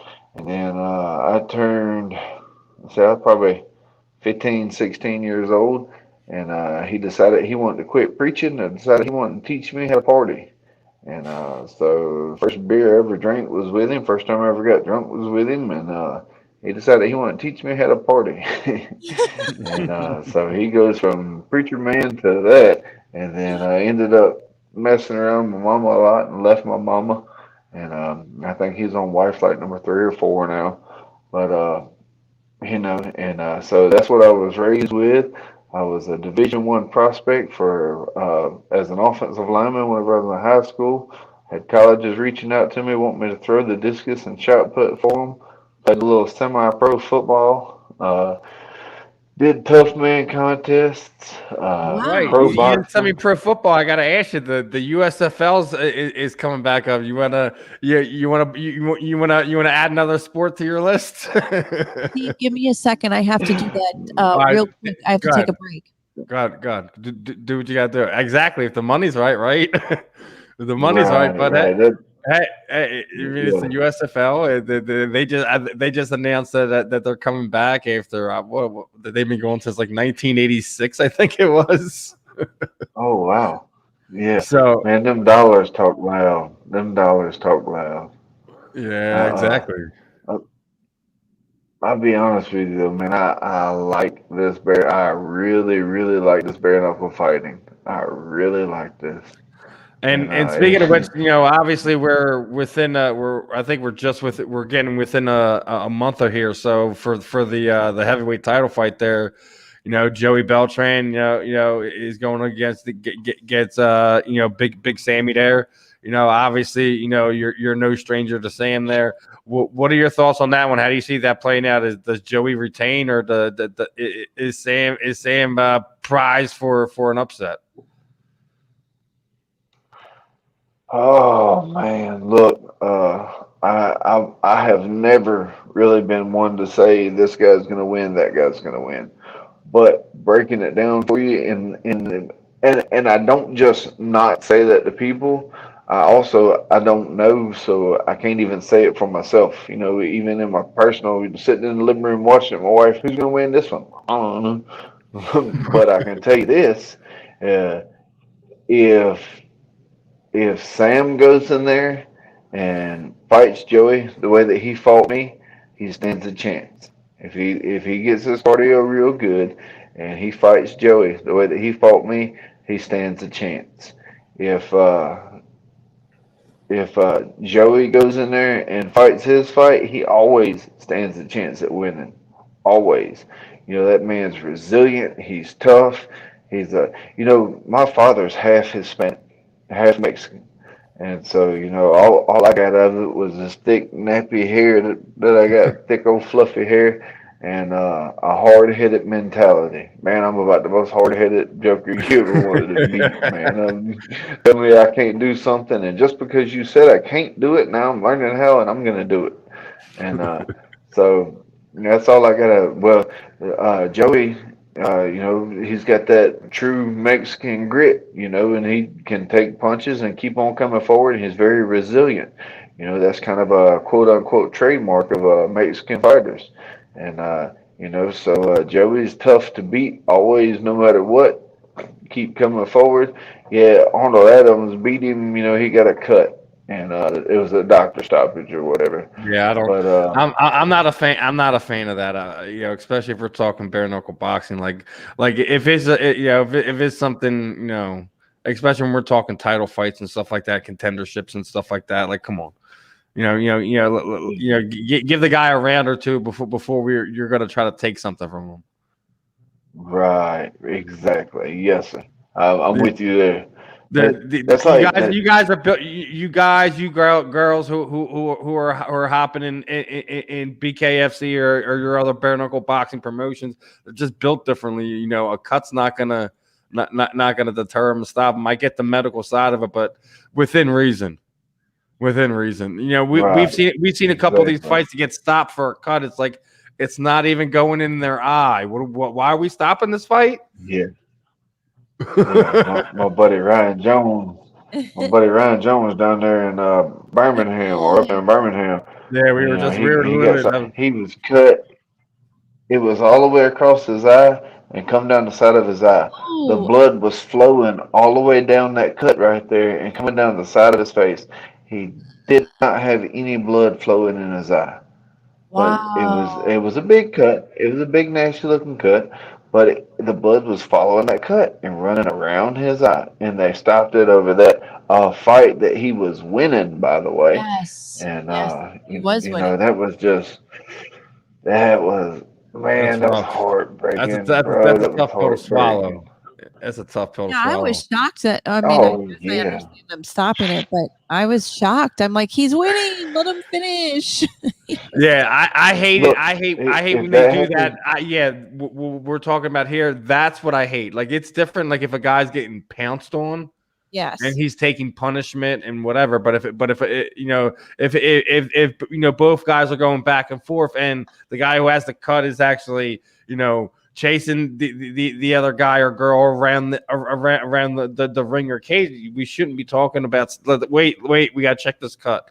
No, let's wait till the round is over and then we can let's see if this person get out of it. Good. Let me tell you this. If I get a cut like that where they're talking about fist stop the fight and I'm winning the fight, my corner lets me know that I'm winning the fight, I will headbutt the other guy and cause a fight stoppage due to a cut from a headbutt and make it go to the scorecards. I'm not lying. I'm being dead serious with you. I will come straight forward, headbutt that joker, lay him open due to accidental headbutt and make it go to the judges' scorecards. Then I'm telling y'all, this. We have to make sure this part of the interview never sees the light of day for any athletic commission because There you go. That's right. Bobo's gonna be a little bit tripping. Like, wait a minute, you premeditated that one. I don't know what you're talking about. Man, I'm so punch drunk right now. I don't know my name, and you want to tell me I did something? Right. But before we get ready to wrap this one up, what we typically like to do is kind of throw the proverbial microphone over you, man. Anyone you would like to thank, your training partners, shoot out any sponsors you might have, anything you're doing outside of the cage that also let people know where to follow you on your social media, and obviously let people know where to kind of help out where they can with your family struggle right now, where everything that's going on with your wife. Man, look, my wife, I had some disagreements. I wasn't getting any sponsorship money at all from a previous manager, so told my wife, I was like, look, you're going to be my manager for this fight. She's like, this fight's in 15 days. I said, yeah, well, so you're now my manager. Get me sponsors. She doubled my purse. What? She in 15 days she matched my purse. In 15 days she matched my purse, doubled the amount of money I was getting with getting me sponsors. With zero experience, didn't know how to go about getting sponsors, nothing. But in 15 days she learned it and did it. Matched my purse with sponsorship money. And so, my wife's working her butt off, working hard, trying to get us sponsors, trying to find people who wants to jump on board, support our journey and support the things that, there's the link right there, CNS Radio. Put the link up for Britain's Battle. Oh, I got you, man. But yeah, I appreciate you, sir. Thank you. But yeah, she jumped in, she figured it all out and started making money. So any sponsors that want to jump on board, be part of our journey, help us out, get seen. It's pretty obvious that I'm not going anywhere. My fight of the night, I looked at my fight of the night the other day. I think it had, and that was just a month ago, and I think it had a couple 100,000 views on YouTube, I think is what I seen. I could be wrong, but I think that's what I seen. So I mean, get with us, get with my wife, get some exposure with us. Help us on the journey. And make you some money along the way. Man, I've got a list of sponsors at the house that I don't. But you tell me, hey, say your sponsors. Yeah, well, I just got brain for it. I don't remember. I got William Vaughn Jr. BJ. He's helping us with a lot. He's recently decided that he's going to come on with us and help my wife and be part of our team now. And he's going to be putting together some benefit golf tournaments and different benefit deals and things of the such, and going to be helping us out with stuff like that. So very, very thankful to have that man in our corner. He's making our hats, all of my hats, my hashtag TTJ hats, toes to Jesus. I saw your hats. He's making those hats for us, and yes, man, I love my hats now. I love them. Them things are awesome. That's always been my thing. I overflow within in the hat department. Forget the shoes; it's the hats now. Come on, isn't it? When I was sick, I was losing a lot of my hair, so I actually wore a lot of hats, and I made collections of hats. And so now everywhere I go, I bring home a hat. So I love my hat. I'm fixing to do something I promise ain't nobody ever done on y'all show. I'm finna show you my socks. Look at this. Oh boy. They gotta see this. Oh my God, I love it. Is that Scooby-Doo? That is the Scooby-Doo. Yes, it is. It is some Scooby-Doo. That's awesome. And just in case you didn't notice, my socks don't match. You don't match my socks. My wife knows, do not put two of the same socks together. I won't wear them. I'll take them apart, leave two random socks in there so I can make mismatched socks. Oh man, thank God! Thank God! I'm pretty sure right now she's thankful that she doesn't have OCD, because if not, Bobo would have her pulling out her proverbial hair. Oh man, I know that's right. Well, you see my trunks. You see what I wear? I got black and gray trunks with bright pink and bright green. I wear one bright pink knee-high sock and one bright green knee-high sock. You know what I mean? I wore the socks like that whenever I was playing tournament softball because I like wearing shorts to play softball, but I don't like all the dirt on my legs, so I wear the long socks. Well, coming into fighting, man, I had to incorporate it into my fight gear, so I wear the long, bright colors and long socks. It's always fun with that, man. I'm definitely when I have a pair of like Thor socks. I have like his cape and everything like that. Serious, I like Thor. He's so amazing. Yeah, I've got them. You got I've got them. Oh. Yes, see, exactly. I've got some Thor socks. Now wait a minute. Where I've got Scooby-Doo socks. I've got Thor socks. I want some Phoenix socks. Ma'am? I'm a redhead, so I can't Well, find. I mean, at this point in time, I would just probably wait a few months because of Scarlet Witch stuff should be coming out, and then that's like right in that same alley. So, right. Yeah, Doctor Strange in the Multiverse of Madness is coming out sometime in the next year or two. So yeah, that's exciting. There you go. Yeah, so yeah, and she's gonna be heavily featured in that. So yeah, Scarlet Witch is gonna be should be where you're going with that. Phoenix is hard, man. I know. I can never find. Look, I used to. And we get another Marvel fan in here with I Love Groot. I love it. I collected action figures, and I know I'm such a nerd. Don't tell anybody, okay? What's wrong with that? There's some guy in Guinness. He has like millions of freaking Funko Pops.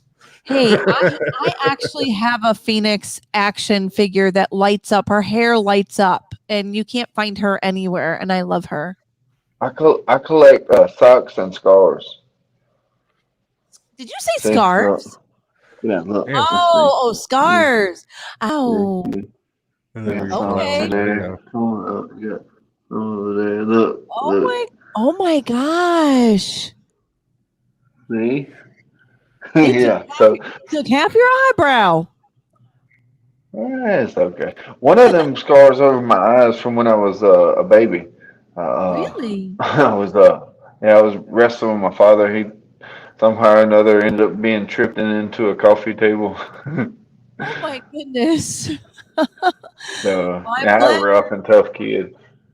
Yeah, you sound like it, Steve. Now, I don't. All right. Tehran's good. He just weighed in, so he's ready when we are. How? Tell everybody where they can find you, Bobo. I didn't hear your links for social media. No, I didn't say I'm on a bucket head. I'm sorry.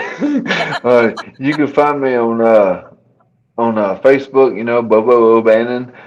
We've got a fan page on Facebook, Bobo the Bible Belt Brawler O'Bannon. On Instagram, I think it's the Bible Belt Brawler. I think there's a Twitter. I'm not sure about that, but if you want to, just look me up on Facebook, Bobo O'Bannon, and I've got all my social media on a couple of hashtags up underneath my profile picture. You are super easy to find. All of you. I was so excited when I went to your profile, and I'm like, oh, he's got all the links to his social media. I'm looking for it. I love it. So organized. That's right. I want to say thank you so much for coming on. No, hold on. Oh no.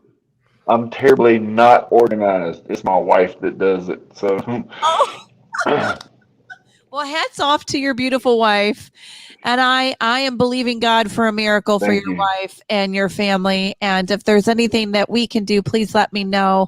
And I'll continue to share. And, my heart goes to you both. And I will definitely reach out to your wife, and share some inspiration awesome. For her.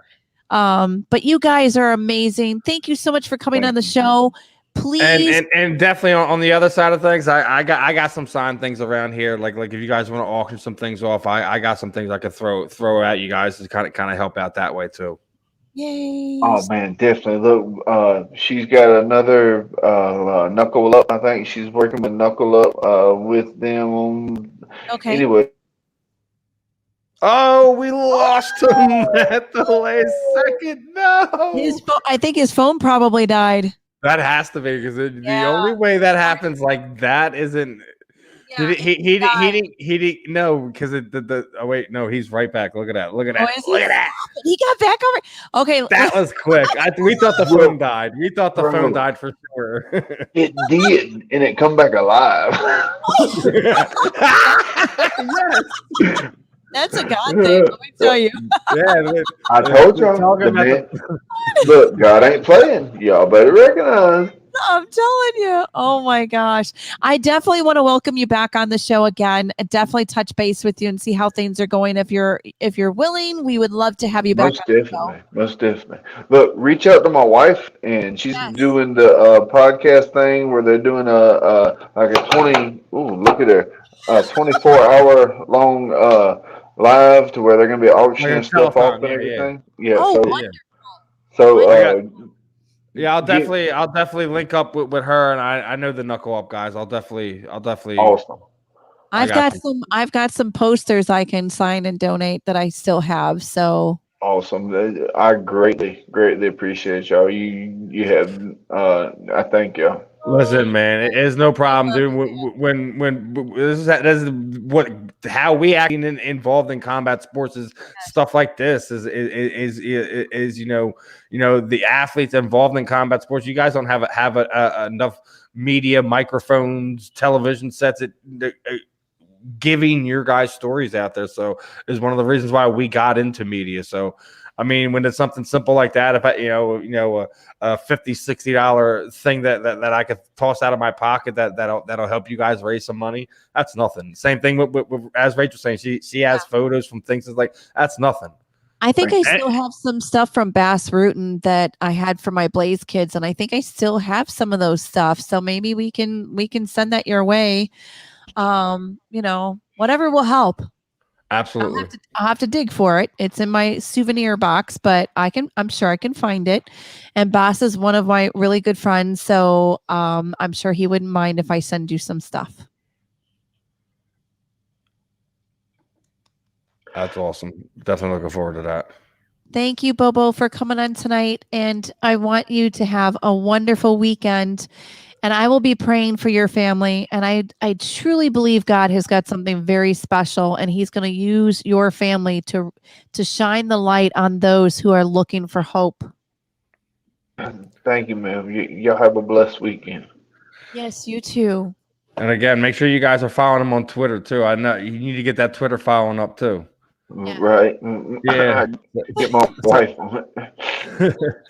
You get your wife on it. Well, also, I know a lot of guys on there. Get you in some of the follow trains and see if we can get your message out there, my friend. And people who don't know, it's the I think it's was it the Bible Brawler is what you got your Twitter there. So if you guys haven't got him on Instagram, that's how you're gonna find Bobo on Twitter. Really, again, appreciate the time. As Rachel said, lot of aspects of your story is amazing. Definitely looking forward to what's next for you, what the next matchup is. Keep in touch, my friend.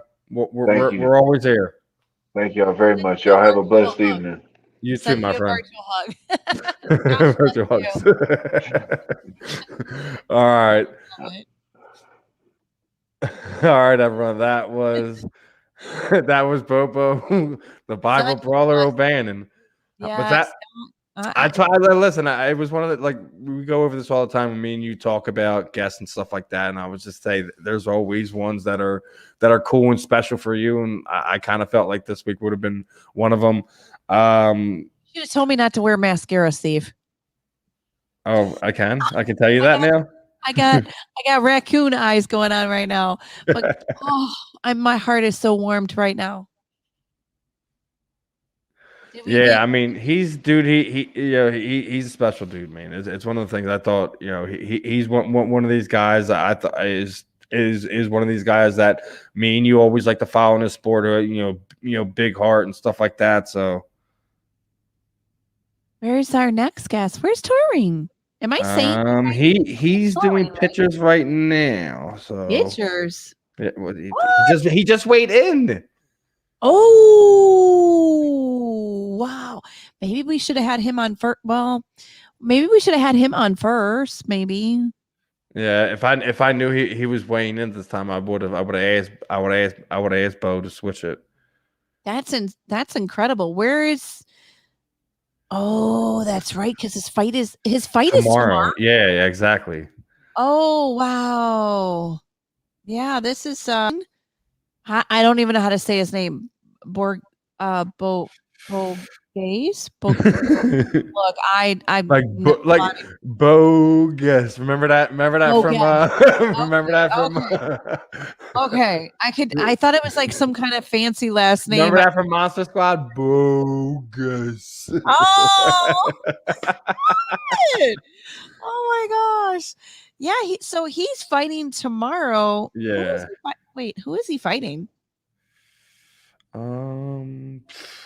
Forget what his name was. And this is on. He is part of.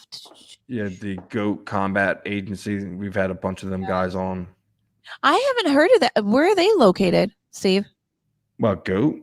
Yeah, I'm not sure where Vince physically is located, but that's their Vince, and I think another guy, Scott, is one of the guys that runs. I wonder if he would go into bare knuckle. Who? MMA Veteran Fought in Bellator Ultimate Fighter Contestant. Now BKB fighter is boxing tomorrow night at heavy. Wow, okay.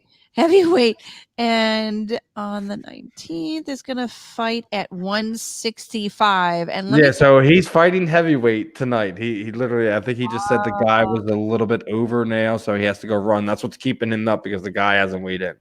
That's what's keeping him up right now. So the weight issue is keeping us from our guest tonight. He's actually, he's got about 10, 15 minutes before we might have to cut this short if we can't get him in here. But yeah, like, dude, he's taking this fight at heavyweight, which is probably like anything over, like, I think it's like 200 is like anything over 206, and depending on where he's fighting at is where they consider heavyweight. And then he's going to, I think he said the 19th he's fighting, and he's going to be fighting at 165. Wow. That's what you call a wild man right there. You want to keep him busy, want to keep him active, doing your thing. Steve. What? He's a beast. I'm looking at his look. I'm stalking his Instagram. I know, here you go again. Wow, look at him go. Okay. Oh, you guys have to check him out on Instagram. He's got some of his live video. That's a great shot. 30-second round 1. Find me on YouTube. He's got fight videos, and you guys need to check it out because he's got some good stuff here. He's one of these guys that are kind of under the radar. That not like he just hasn't. See, here's the thing, like a lot, what we call journeymen and stuff like that in MMA. Just like a lot of these guys that they've always had striking prowess. Just what we talked about before. It's rough when you trying to add multiple tools into MMA, and you're always going to have your striking, but if you don't have it all, you have holes. So you have the situations where your strikers tend to get put on their back against wrestlers, and you have these situations like you have with Taurean is he's got a lot of losses from decisions. I was calling him Taurean. You call him Taurean. Okay, now I have correction. And he's a father. He has a son. Mm-hmm. Oh, and he's got little ones. Oh, babies. You guys.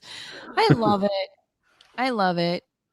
Yeah, check him out. He is definitely. What do you think? You think he's going to do good tomorrow? I mean, he's going up. It's always dicey when you go up, but a lot of times guys like him, you're doing it to kind of stay active, to kind of not knock the rust off. So even if he loses a decision, whatever, it's kind of more to kind of get him ready for the 19th. Especially if I remember correctly, he's just doing a regular boxing match for the one he's doing tomorrow. This is so cool. His daughter sometimes manages his page, which is really cool. And she wants to be in media management. That's awesome. How cool is that? Okay, look at this. All right. You guys got to go check him out. Got to check out this guy. I guess our good friend Matt Strickland just came across it. Apparently we're one of the few people who have spelled it correctly, at least. Serious? Oh my gosh.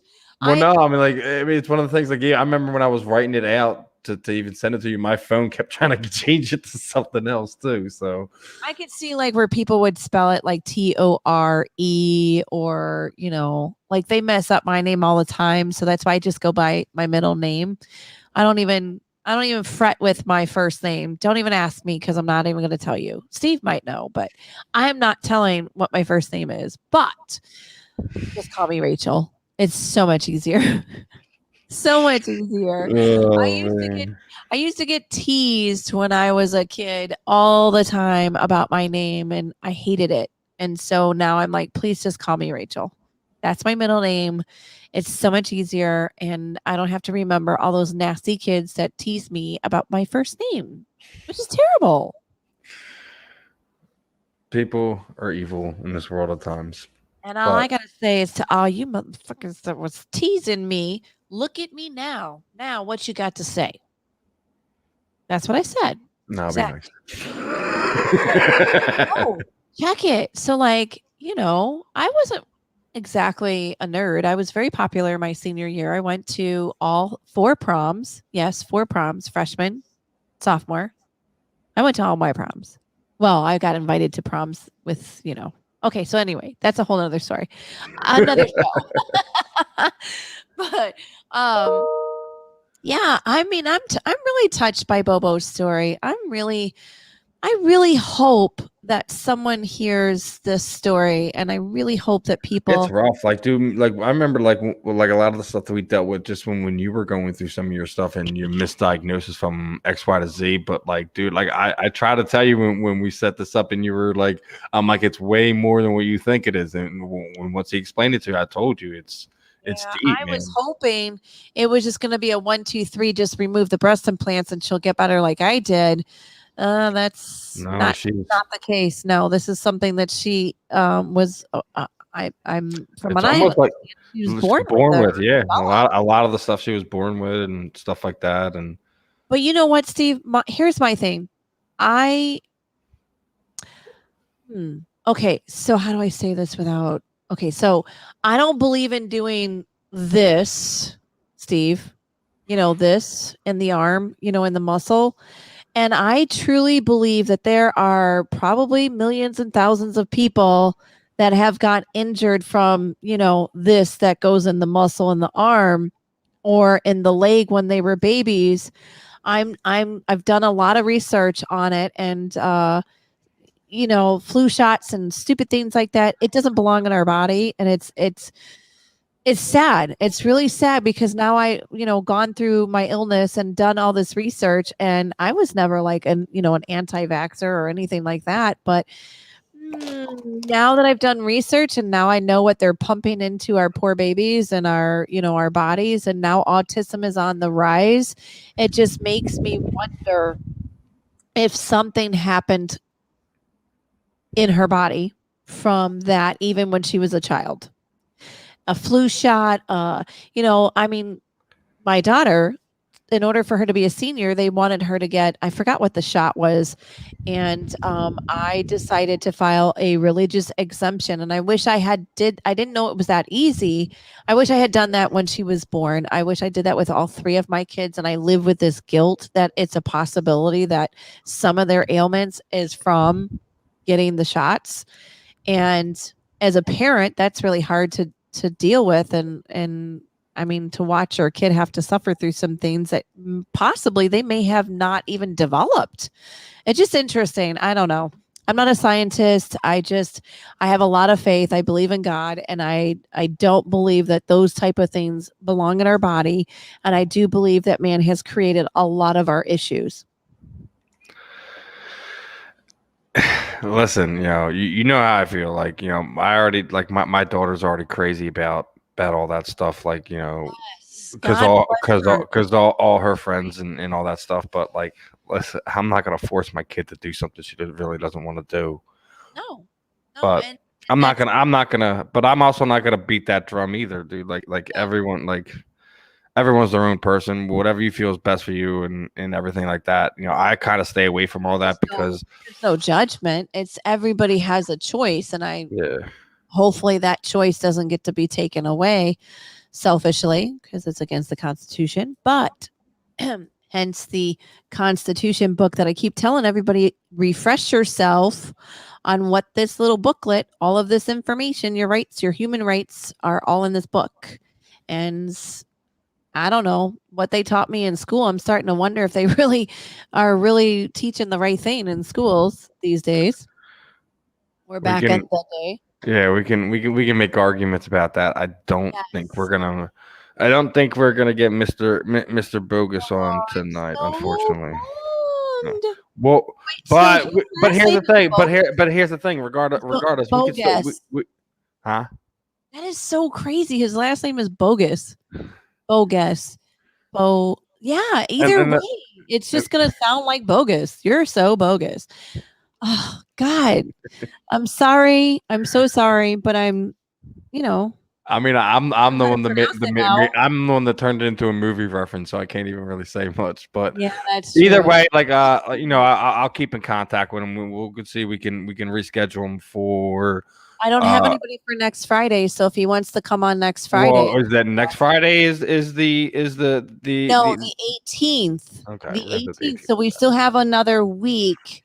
And I'm still adding guests for that particular show on June. I might do a little something for that. I gotta figure something out because I got an approval for something, but it looks like my show is out because of scheduling. The weekends are out for this person altogether, so I have to figure out what we're gonna do with that one. I got to talk to Zach because me and him been talking about it, so he knows what I'm talking about. So I don't know if I'm going to just. Why do I have to be? I don't know if I'm going to put together an athlete spotlight or if I'm just going to throw it on here. But no, because I want him. I also want to make sure he's involved with the interview, so I want to make sure we get everything situated. So we'll see. A2D fam, we're gonna do something with the Alpha Male Show. We got. Between me and Rachael and all the guys we got so much stuff lined up for you guys. And we didn't even get a chance to talk. I mean, obviously we talked about the new sponsorship with the balls. I can't say it right now. with Manscaped, but we also got the A2D membership only, $9.90 a month. We'll have appearance on shows, member only streams, shout outs, weekly sports picks from the Money Pop podcast. And I'm also going to be doing things, like I said, me and Rachel's accumulated some stuff over the years. I'm be doing some giveaways on the weekly roundup. I have, MMA stuff, football stuff, baseball stuff, whatever. We're going to be doing some things. So not only to people who are using the A2D codes, not only just for Manscaped, but also for Body Check as well. Anyone who uses it over the next month, screenshot it to me, Rachael, whoever. I'm going to add everyone's name in. We're going to do some giveaways. Can I get a giveaway? No, I'm just kidding. You're on air. I'm going to add you into that. Obviously, I'm going to take especially the list of names from our A2D membership group. We're going to do something completely different with that. What platform is that on, Steve? I forget what the membership is. I'm not sure if he did it on on YouTube. How he did that? It's kind of like a Patreon type thing. You know what I mean? Okay. Like OnlyFans. In a way, that's how you want to go about it, I guess. His underwear. No, I'm just kidding. Only our special fans. Oh, yeah, exactly. Our special fans. Just imagine what would happen on that show. Oh my gosh. But so yeah. we got the A2D membership for our avid supporters. You'll have the opportunity to be on special shows with some of the on-air talent. Again, the shout outs. That would be awesome. Yeah, that would be awesome. I like doing shout outs. I love doing them. I like doing personal messages. No, not them type of OnlyFans messages, but messages, I miss that. I miss doing that. I used to do that for the kids and, I had a male fan. Again, before we get ready to wrap this one up, again, we'll throw it back up as far as Manscaped goes. Again, yes. Make sure you're using that off, guys. Exactly. And ladies, don't be afraid just because it says Manscaped. You can, use it too.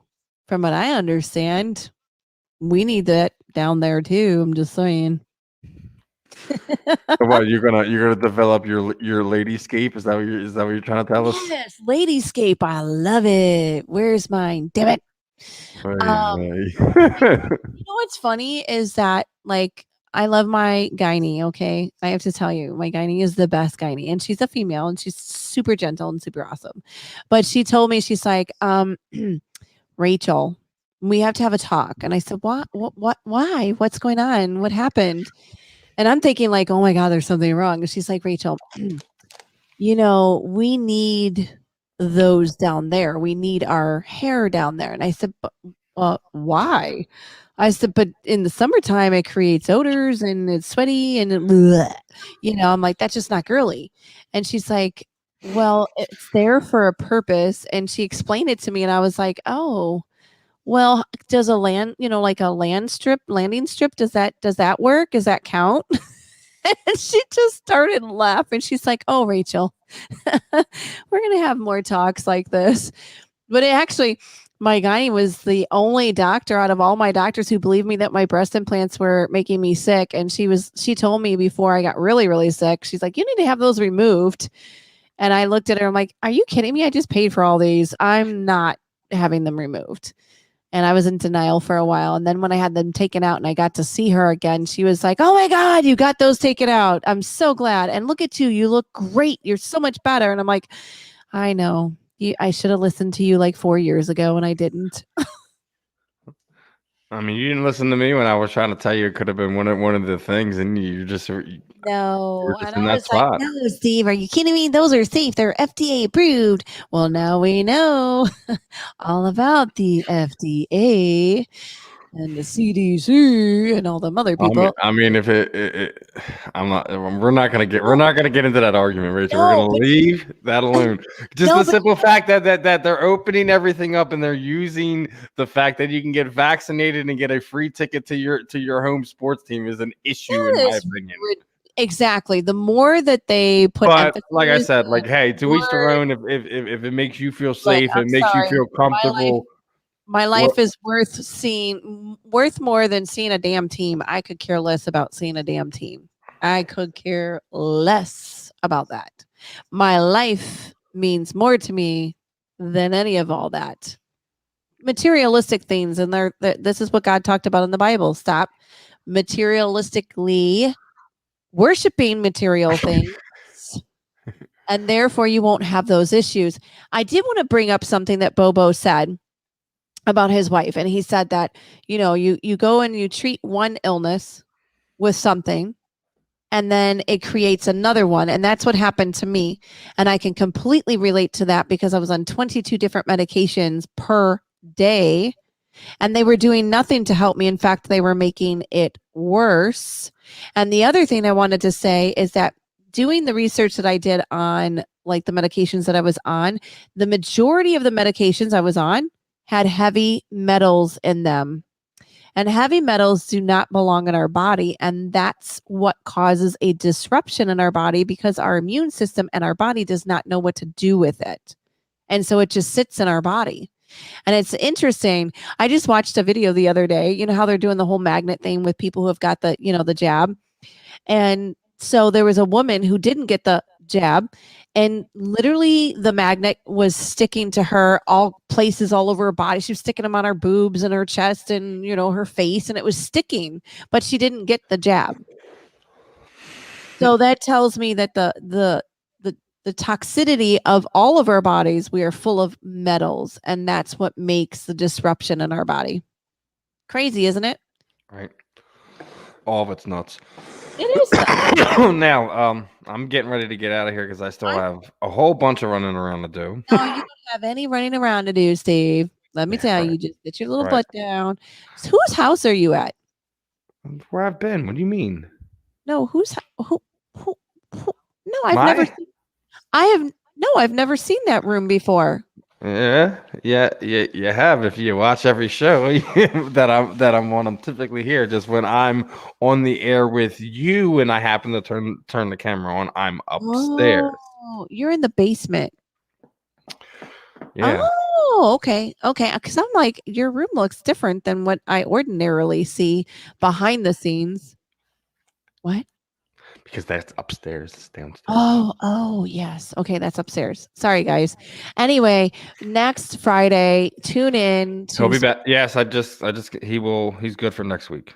Oh, is he? I'll just make sure. I just making sure if he's going to be on the first hour for you, the second hour. But yeah, he'll be back. He'll be back next week. Hopefully, after a win on this heavyweight match. Exciting. Yeah, he'll still be fighting. He'll still have a match coming in the following week. So yeah. What? Oh my! I told you he's fighting at 65 on the 19th. I think he said. I thought. Oh my! He's fighting tomorrow at 205, 204 pounds, whatever it's gonna be, and then he's cutting weight back down and having a fight at 65. Oh my God! Okay, well, he has no problem with taking it and distributing it, and I'm looking forward to having him on the show next Friday. Wait, is he going to be at weigh-ins? Well, that's why we missed him today, because he was weighing in and his opponent was off, and we needed to wait for him to kind of run some weight off, and then we had you know how weigh-ins day goes. Sometimes it could be going like that, everything's smooth, and then all hell breaks loose. I'll be looking forward to having him on next Friday. And you guys just continue to tune into Spittin' Fire with Rachael Blaze and Tarzan and Steve, because Steve's always with me, just behind the scenes. Hit the damn like button and subscribe to A2D Radio on YouTube. I'm soon to get the Spittin' Fire thing right. I'm just been so busy and consumed with my daughter that I have not had time to create all these different pages for all these different things that I'm doing. But you can follow me on all of my social media at Rachael Blaze. On Instagram, it's Rachael Blaze 1. And you can follow Destin. Just type it in on Instagram or Facebook and you'll find him, DESTON. And it's I think on his Instagram it's Zion. So you guys, thank you so much for all your support. I had no idea that I was going to even be a podcaster or whatever this is, but like it. See, I don't like that. We're not see, in my eyes, when we first started, we were podcasters. Oh yeah, that's right.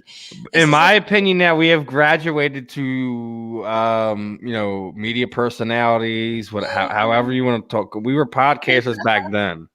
God, when we were just doing the audio, when we were just the caveman scratching the rocks. Yeah, so crazy. You guys, thanks for tuning in. We'll see you next Friday. Make sure you follow along with Destin because he's doing some great things. And make sure you hit the GoFundMe link that we provided. Make sure you donate. And Steve, I'm going to talk to you because I have an idea about Bobo and his children. So I have a little idea. Again, people, make sure you head down to the GoFundMe. Literally just hit in Britain's Battle. You should be fine. Yes. anyone who wants to donate, if you guys want to do something else, and reach out to Bo or Britton or even get out to eat with his wife, or something anything, to dude. give him something, flowers for his wife, come over and do yard work. I mean, there's lots of things that you could do to ease some of this burden that he's got. He's taken on a lot, and he's fighting. Absolutely. So that's what it's hats off to the Bannon family. That's a lot. So appreciate everyone's support. Rachel, anything else before we send it off? Thank you, guys. Make sure you check out the sponsors of Pilgrim Ammo. Did I say that right? Yes, Pilgrim Ammo. On all the social media links. James is a wonderful man, and Joe Wall, and also check out Pioneer Project Management here in Illinois. You guys are awesome. You rock. I'll see you next Friday. Love you all. Mwah.